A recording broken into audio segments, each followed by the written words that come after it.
Bom, pessoal, vamos começar falando então especificamente das complicações oftalmológicas que a gente viu são devidas basicamente à retinopatia diabética.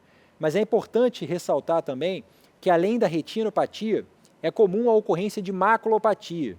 O paciente pode ter a maculopatia diabética isolada, mas na maioria das vezes ele vai ter a maculopatia complicando uma retinopatia diabética, ok?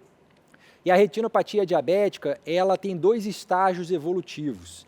Ela pode ser não proliferativa ou proliferativa, né? Isso tem a ver com a proliferação de neovasos retinianos, ok? Então, complicações oftalmológicas do diabetes, retinopatia diabética principal tem duas etapas, né, evolutivas. Ela começa não proliferativa, se não for controlada, evolui para proliferativa e daí para cegueira, né?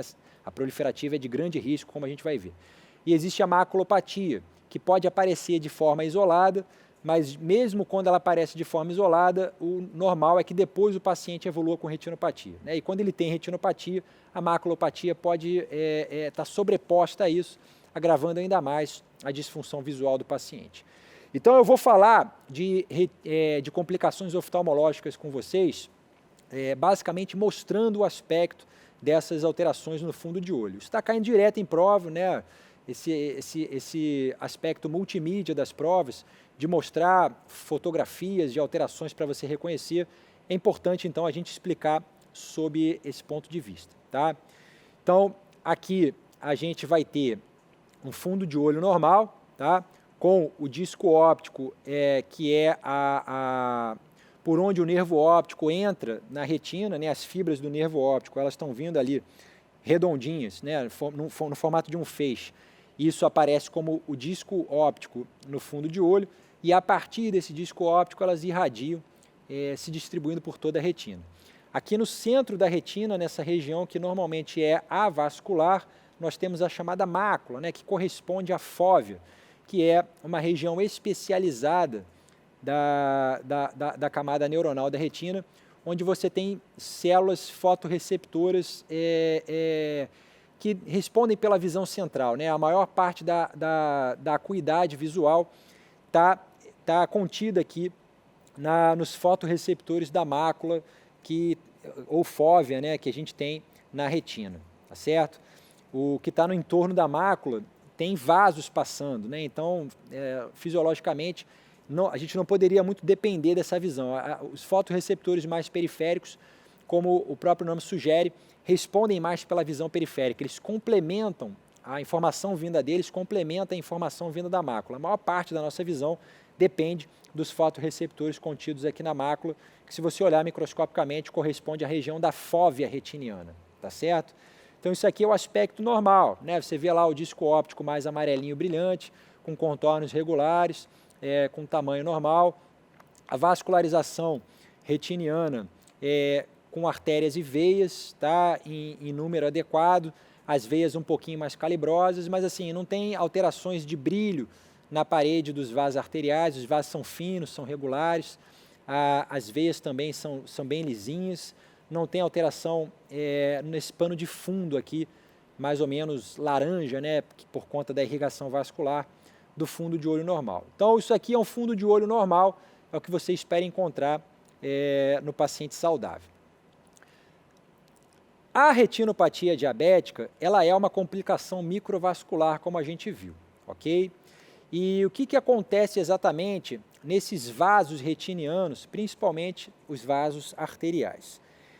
Esses vasos, eles têm células chamadas pericitos, né? Que são células que vem por fora deles, como se fosse uma camada adventícia das arteríolas retinianas, da microcirculação retiniana.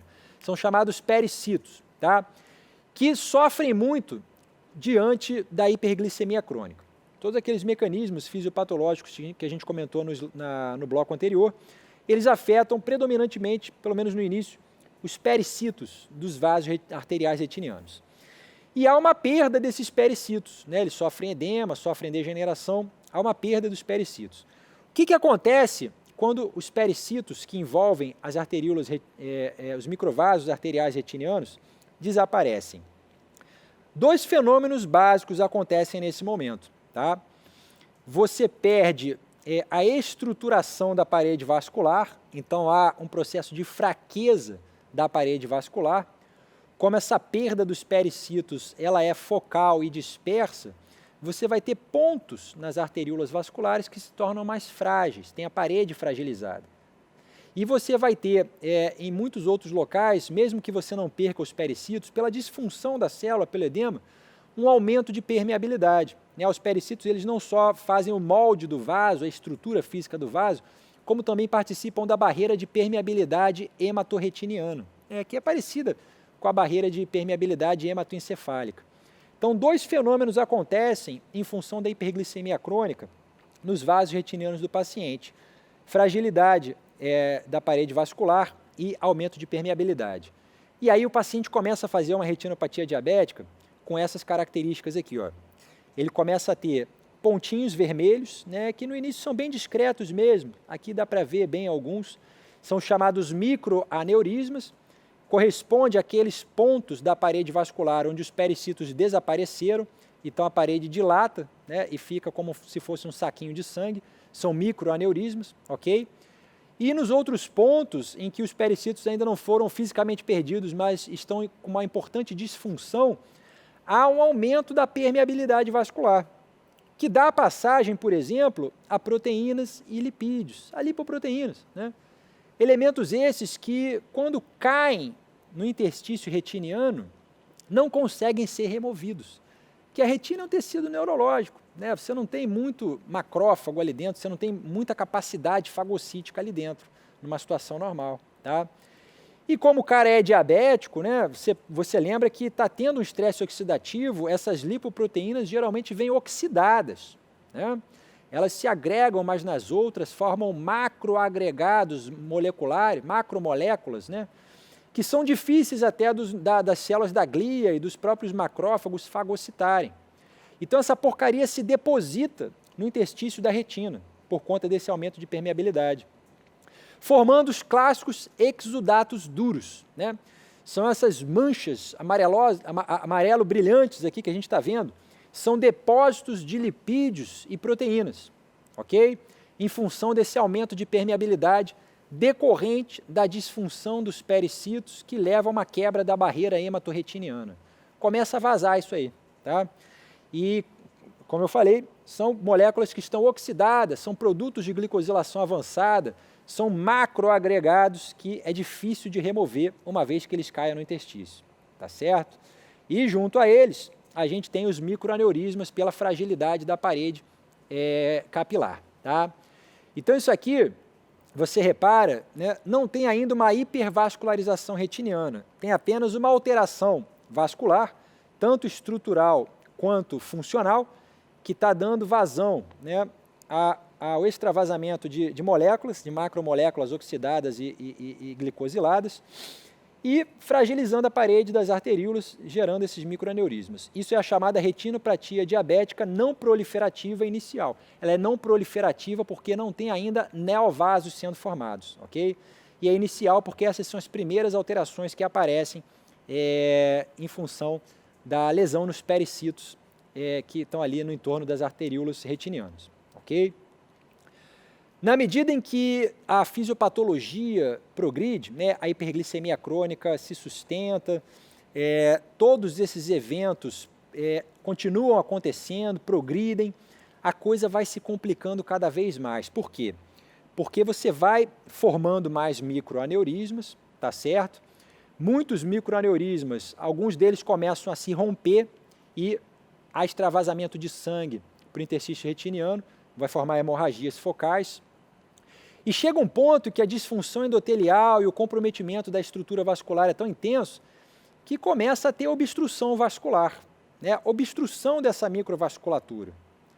E esses fenômenos vão se traduzir com novas alterações no fundo de olho do paciente. Você começa a ter as hemorragias em chama de vela, que são os microaneurismas que se romperam, então fica um sanguinho solto ali no interstício retiniano, hemorragia em chama de vela, começa a pipocar em vários pontos da retina, e se você reparar bem, muda um pouco a coloração do fundo de olho, na medida em que os vasos, os microvasos vão sendo ocluídos, e surgem áreas de isquemia. Áreas de isquemia. Aqui você está vendo, por exemplo, um exudato duro, né? E aqui a gente tem vários pontinhos de exudato duro. Esse não é o mesmo paciente da foto anterior, tá? Isso é outro paciente com uma fase mais avançada da retinopatia não proliferativa. Aqui ele tinha muito exudato duro, por isso que eu botei aquela fotografia, para ilustrar bem o que era um exudato duro, tá? Esse cara aqui tem menos exudato duro do que o paciente anterior, mas ele está numa fase mais avançada da retinopatia diabética, porque você repara aqui que tem tipo um amarelão de limites imprecisos, né? O exudato duro você vê direitinho o depósito, onde ele começa, onde ele termina, o formato dele. Ele é duro, tá? Ele tem limites bem definidos. Esse exudato, vamos dizer assim, mole, né, que é chamado de mancha algodonosa, ele é difuso, de limites imprecisos, ele faz um degradê na coloração, mas sempre no sentido de uma palidez da retina, né? Fica mais claro do que uma retina vermelhinha, rosinha, bem perfundida, né? São as manchas algodonosas, geralmente extensas, que significam o quê? Significam a isquemia da retina, ok? O processo aqui está mais avançado, você está começando a perder vasos, a obstruir microvasos retinianos e surgem áreas de isquemia, de hipoperfusão retiniana.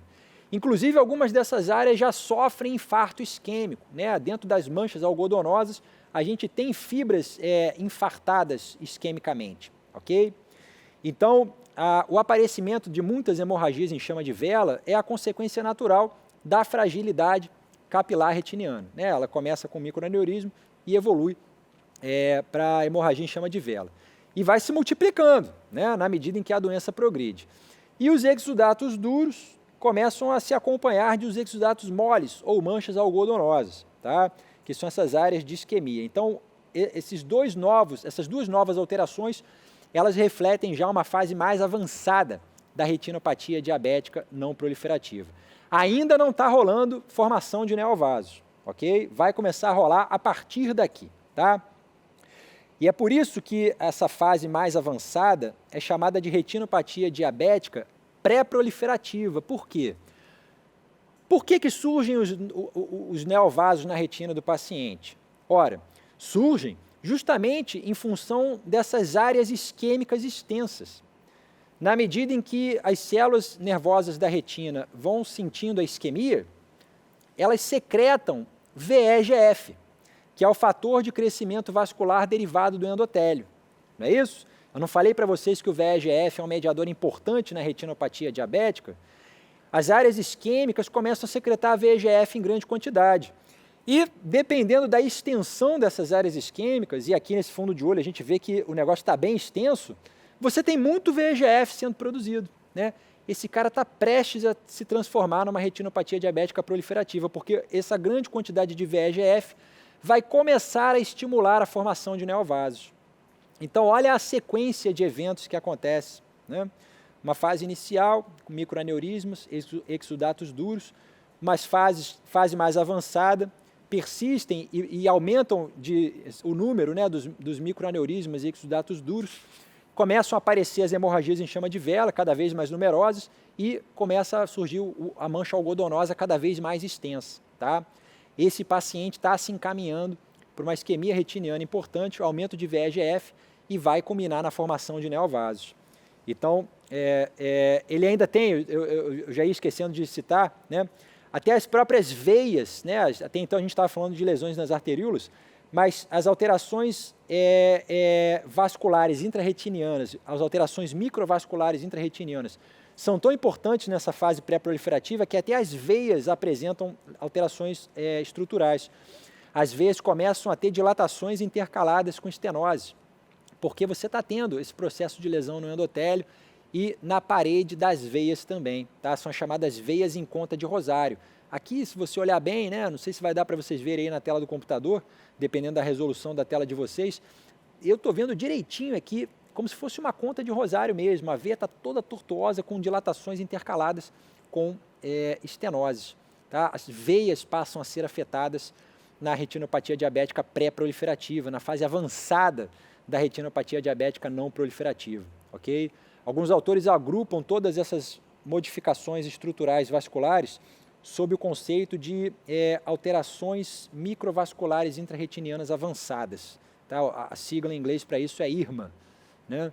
Então, isso caracteriza a fase pré-proliferativa da retinopatia. E um outro detalhe que também está evidente aqui, né, que é um detalhe que é mais difícil de perceber no fundo de olho simples. Eu vou mostrar para vocês adiante que alguns métodos evidenciam, põem em destaque a ocorrência desse fenômeno. Tem aqui também, ó, edema de mácula, tá vendo? Há uma diferença ali de coloração na região da mácula, porque ela está edemaciada. Alguns métodos complementares podem comprovar isso para a gente, eu vou mostrar mais adiante, tá? Então isso aqui é uma retinopatia diabética não proliferativa muito avançada, porque tem muitas alterações, a grande carga de alterações, esse cara está prestes a evoluir para a fase proliferativa, né? E na fase proliferativa, como eu falei para vocês, começa a surgir a neovascularização. Isso é uma resposta compensatória à isquemia retiniana decorrente das alterações microvasculares. Ah, mas não seria então uma coisa boa, né? Alguns vasos ficaram doentes, obstruíram, gerou isquemia, o tecido neuronal reage secretando VEGF e requisita a formação de neovasos, né? Esses neovasos, obviamente, vão levar mais sangue, mais oxigênio para o tecido. Isso não seria uma coisa boa? Não é uma coisa boa, né? É um processo maladaptativo. Por quê? Porque os neovasos que se formam nessa situação, ainda mais no contexto metabólico de uma hiperglicemia crônica sustentada, eles são neovasos anômalos. Eles não são neovasos que nem os vasos anteriores, né? Não são vasos novos saudáveis, são vasos novos doentes. Então eles são anômalos, eles são frágeis, eles são friáveis, eles são propensos à ruptura espontânea. Eles crescem sem controle, eles invadem a região da mácula, eles atapetam a superfície da fóvea, eles bloqueiam a captação de luz pelos fotorreceptores ali da mácula. Eles alteram a visão de diversas maneiras, né? E eles também vêm com alterações de permeabilidade, agravando ainda mais o edema de mácula, né? Eles vêm com alterações inflamatórias na intimidade da sua parede, que a gente vai ver pode provocar o descolamento da retina, mesmo que não ocorra uma hemorragia vítrea. Esses vasos, eles são pegajosos, né? Eles grudam no vítreo e fazem um processo de fibrose e retração do vítreo. Então, não são legais, ok? Os neovasos que surgem na retinopatia diabética proliferativa, eles são terríveis e são eles que vão causar a cegueira no paciente, tá? Porque eles vão romper, vão inflamar, vão fibrosar, vão invadir a mácula, vão estragar, em definitivo, acabar de estragar a retina do paciente. Então, esta é a sequência de eventos da retinopatia diabética, que tem duas fases, não proliferativa e proliferativa. A gente viu as principais alterações que acontecem nesse processo, ok? Então, aqui um exemplo de uma consequência, né, dessa retinopatia diabética proliferativa, que é a hemorragia vítrea. Esse cara estava cheio de neovasos, os neovasos friáveis, ele fez, por exemplo, um pico hipertensivo, ele usou, por exemplo, uma droga anticoagulante, ele, por exemplo, estava dialisando, tinha nefropatia também, já em fase avançada, estava dialisando. Durante a hemodiálise, você joga heparina lá no circuito, ele absorveu alguma quantidade de heparina. Isso é uma das complicações, né, que explica a grande morbidade do paciente diabético em hemodiálise. O cara tem retinopatia proliferativa, não pode usar heparina para fazer diálise, porque aumenta a chance de acontecer isso aqui, ó. Os neovasos se rompem e sangram, né? O sangue se espalha ali entre o vítreo e a retina, o paciente não enxerga nada, fica uma mancha de sangue, né? Esse sangue causa uma reação inflamatória, essa reação inflamatória vira uma fibrose, a fibrose cicatriza e retrai o vítreo, puxa a retina, faz descolamento de retina, tá? Outra complicação também, eu falei para vocês, o descolamento de retina pode acontecer mesmo que não haja hemorragia vítrea, porque os vasos são inflamados na sua parede. Os neovasos, né, eles têm alterações inflamatórias, são neovasos doentes. Eles são pegajosos, eles grudam no vítreo, eles induzem uma reação inflamatória, mesmo que eles não sangrem, eles podem levar ao descolamento de retina por fibrose, né? Ou isso aqui pode ser secundário ao quadro anterior, né? A hemorragia foi reabsorvida e gerou uma cicatriz, essa cicatriz retraiu e puxou a retina descolando as células neuronais, o paciente está cego, tá? Puxou para o vítreo, né? Descolou, alterou toda a arquitetura tecidual da retina. E a gente tem também a maculopatia, né? O edema de mácula, que, como eu falei, pode aparecer mesmo que não haja ainda uma retinopatia, mas, em geral, o paciente, quando faz edema de mácula, logo em seguida evolui com retinopatia, e é comum que na retinopatia ele também faça edema de mácula, tá? Eu falei para vocês que pode ser difícil perceber a presença do edema de mácula somente pelo fundo de olho normal, né? Realmente pode ser muito difícil. A não ser quando é um edema muito exuberante, o cara treinado, ele consegue olhar e perceber uma alteração de coloração e pela experiência, já saber que ele tem um edema de mácula, né? Uma pista importante no fundo de olho desarmado é a presença de exudatos duros perimaculares. Os exudatos duros, a gente lembra, representam o quê? Uma alteração de permeabilidade dos vasos, né? Se tem alteração de permeabilidade, está vazando proteína, está vazando lipídio, mas está vazando líquido também, então explica ter um edema no interstício ali. Quando você tem essa curiosa distribuição dos exudatos duros, né, formando aqui uma circunferência no entorno da mácula, é quase certo que existe um edema de mácula, então isso é uma pista diagnóstica, por isso que eu botei essa imagem aqui para vocês, tá? E os exames que evidenciam a maculopatia edematosa são principalmente a tomografia de coerência óptica, que produz uma imagem parecida com isso aqui, né? Você vê aqui a região da mácula, aqui a superfície retiniana, e a região da mácula formou um morrinho, né? Por quê? Tem edema, isso aqui é edema, líquido, decorrente dessa alteração de permeabilidade vascular na retina. Esse paciente não está enxergando bem, porque está com edema da região onde tem maior concentração de fotorreceptores, ele fica com a visão embaçada. Você também pode demonstrar a maculopatia, isso é o exame que a gente mais comumente faz aqui no nosso meio, principalmente na rede pública, né, porque é um exame mais barato até do que a tomografia de coerência óptica. A angiografia por fluoresceína, um exame que você joga esse contraste, que é a fluoresceína, né, que vai extravasar na região de edema de mácula, dando esse aspecto aqui na hora que você faz o exame angiográfico, uma angiografia de subtração digital. Você vai ver o acúmulo da fluoresceína aqui na região, ok? Isso é o edema de mácula, na região da mácula, né? É o edema de mácula, tem uma grande alteração de permeabilidade naquela região ali. Esse paciente não está enxergando bem, tá? Então, isso pode acompanhar a retinopatia diabética. Em alguns pacientes pode até aparecer sem que ainda exista uma retinopatia diabética, tá certo? Quais são os fatores de risco específicos para as complicações oftalmológicas, né? A gente já viu que em todas as complicações microvasculares, duração do diabetes mellitus e grau do controle glicêmico são os principais fatores, beleza. Mas aqui no caso da retinopatia principalmente, hipertensão arterial e dislipidemia também são fatores de risco independentes, tá? Quer dizer, eles dependem da glicemia, né? Tem que ter hiperglicemia para fazer esse tipo de complicação, eles não são independentes, desculpa, eles são dependentes da glicemia, mas eles atuam como coadjuvantes, esse é um termo melhor, tá? O cara que é diabético, se for hipertenso também, dislipidêmico também, tem maior chance de fazer retinopatia diabética, tá? Por isso que vai ser importante no tratamento da retinopatia diabética, é principalmente importante o controle glicêmico, mas o controle desses fatores aí também tem papel, tá? E a gravidez, se a mulher é diabética e engravida, por exemplo, uma jovem diabética tipo 1 que engravida, as alterações fisiológicas do organismo materno, ao aumentarem o volume plasmático, podem desencadear um maior grau de edema de mácula, por exemplo. Se ela já tiver lá uma retinopatia com alterações de permeabilidade, esse aumento fisiológico do volume plasmático que acontece na gravidez pode ocasionar maior extravasamento de líquido, piora o edema de mácula, pode fazer a ruptura de microaneurismas, né? Pode levar a mais alterações microvasculares, gerando áreas isquêmicas, pode acelerar a progressão da retinopatia diabética pré-estabelecida. Então, gravidez também é um fator de risco importante, ok? Qual é a estratégia de screening recomendada, né? Todo paciente diabético tem que ser monitorizado quanto ao surgimento de complicações microvasculares.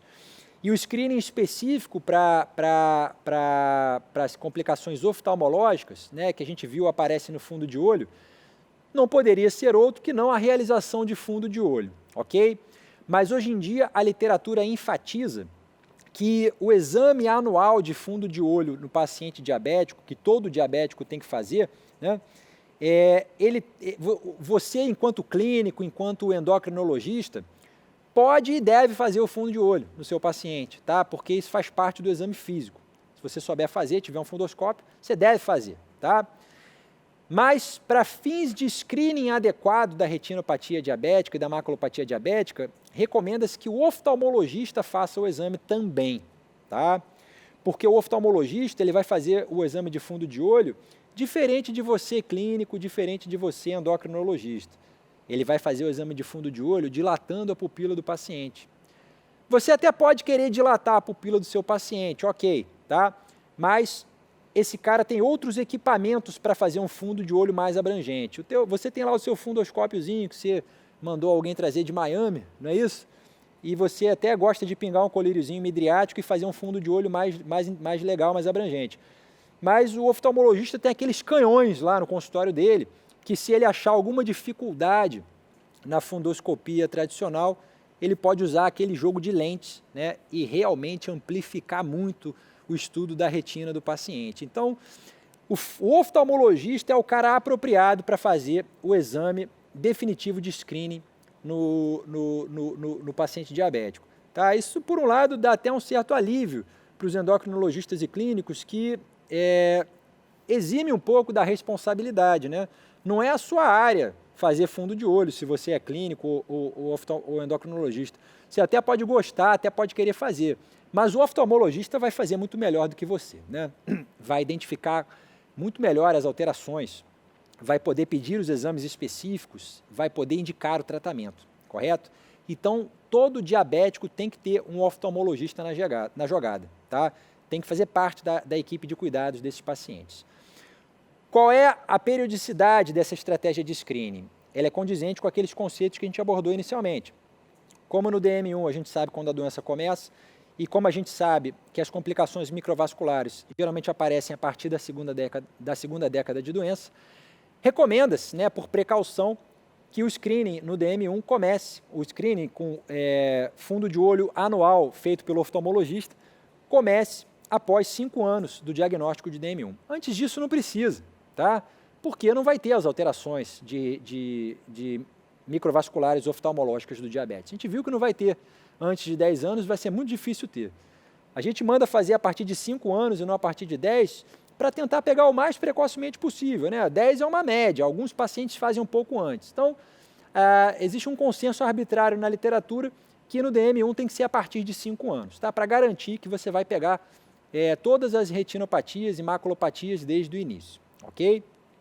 E no DM2, como o paciente costuma ter hiperglicemia assintomática prévia de longa duração, esse screening deve começar de imediato logo após o diagnóstico. Você não sabe quando que o diabetes tipo 2 do paciente começou, né? Geralmente você sabe que ele já está diabético há bastante tempo, a não ser que você realmente confirme que o cara, nos últimos anos tinha uma glicemia normal e começou a ficar diabético agora, você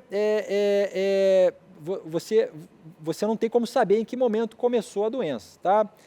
Mas, independente de você acompanhar a glicemia do cara e conseguir mais ou menos delimitar quando o diabetes começa, recomenda-se que no DM2 o exame seja feito logo após o diagnóstico, né? E existe uma razão para isso. Qual é a razão? Porque o DM2 está associado à síndrome metabólica, e síndrome metabólica está associada a isso aqui, hipertensão, dislipidemia, não é isso? Então, é diferente a recomendação para DM1 e para DM2, tá? Mesmo que você tenha certeza que o DM2 do seu paciente começou esse ano, você já deve começar o screening para ele, tá? Não dê um nó na sua cabeça, não faça confusão, porque tem outros fatores coadjuvantes à hiperglicemia crônica numa situação de DM2, outros fatores metabólicos. Então, fez o diagnóstico de DM2, seja uma surpresa ou não esse diagnóstico, já começa de imediato o screening com fundo de olho anual feito pelo oftalmologista, beleza? E como é que é o tratamento, né, dessas complicações? O melhor tratamento de todas as complicações microvasculares é sempre a prevenção, tá? O ideal é a gente ter o controle glicêmico rigoroso, controle pressórico adequado para evitar que a oftalmopatia aconteça. Mas quando ela acontece, principalmente nas fases iniciais, o controle glicêmico e pressórico não deixa de ser importante, tá certo? O problema que acontece aqui é que quando o cara já tem a retinopatia estabelecida, né, fazer o controle glicêmico rigoroso e um controle pressórico rigoroso pode agravar inicialmente o déficit visual dele. Tá? O paciente fala, pô, doutor, comecei a tratar aqui, tomar insulina, tomar o remédio de pressão, estou enxergando pior. Né? Por que isso acontece? Ora, lembra de tudo que eu falei da fisiopatogênese, das alterações vasculares na retina? Pois bem, quando o cara está cronicamente hiperglicêmico, né, ele tem muita glicose no sangue, não é isso? A glicose é um osmólito efetivo, ela puxa água, então tem um certo componente de hipervolemia no paciente hiperglicêmico, né? O paciente hiperglicêmico estável, é claro, né? A gente não está falando aqui de cetoacidose diabética nem de estado hiperosmolar não cetótico, que o paciente, por definição, está desidratado e hipovolêmico. Está falando de paciente ambulatorial estável, que ele pode até ter poliúria, mas ele está com polidipsia, ele está mantendo a estabilidade da volemia dele. Não é uma hiperglicemia totalmente descompensada, mas é uma hiperglicemia crônica. Então ele tem um certo grau de expansão do volume plasmático por causa disso. Quando você dá hipoglicemiante para ele e a glicose baixa, é comum que tenha uma diminuição do volume plasmático. Ora, se a retina do cara estava cheia de lesão microvascular, né? Pô, tinha vaso ocluído, tinha vaso tortuoso, tinha vaso ali que não perfundia direito. Quando você diminui esse volume plasmático, você pode piorar um pouquinho a isquemia retiniana. Tá? E a mesma coisa a pressão. Se ele estava hipertenso, o aumento de pressão arterial sistêmica estava ajudando o sangue a passar e perfundir a retina, né? A passar pelas alterações microvasculares. Quando você baixa a pressão dele, você pode ter uma discreta piora da perfusão retiniana. Tá? E aí, por isso que o cara, quando já tem a retinopatia diabética estabelecida, principalmente se ela for avançada, ele pode referir uma piora dos sintomas visuais com um adequado controle pressórico e controle glicêmico. Mas isso não deve desmotivar o tratamento. Por quê? Se você não fizer isso, se você não obtiver controle glicêmico e controle pressórico, a história natural da doença é evoluir de forma rápida para a retinopatia proliferativa e daí para a cegueira. Né? Então, se você não fizer esse tratamento, o cara vai ficar cego com certeza. Tá? Se você, fazendo o tratamento, há uma geralmente pequena piora da visão, mas aí a coisa estabiliza. Né? Ele fala, pô, deu uma piorada, mas estabilizou. Se ele mantiver o controle glicêmico e o controle pressórico, pode ser que ele não evolua para a cegueira. Tá? Então, no primeiro momento, ele pode achar ruim, mas lá na frente ele vai te agradecer, porque isso vai evitar, ou pelo menos atrasar, o surgimento de cegueira nesse paciente. Tá? Então, a base terapêutica é o controle glicêmico e controle pressórico, que deve ser o mais precoce possível, porque quanto mais tardiamente isso for feito, menor vai ser o resultado em prevenir a cegueira. Né? Uma retinopatia já proliferativa, em fase avançada, ela está prestes a evoluir para uma hemorragia vítrea. Então, mesmo que você faça um adequado controle glicêmico, controle pressórico, aquelas alterações são irreversíveis. Né?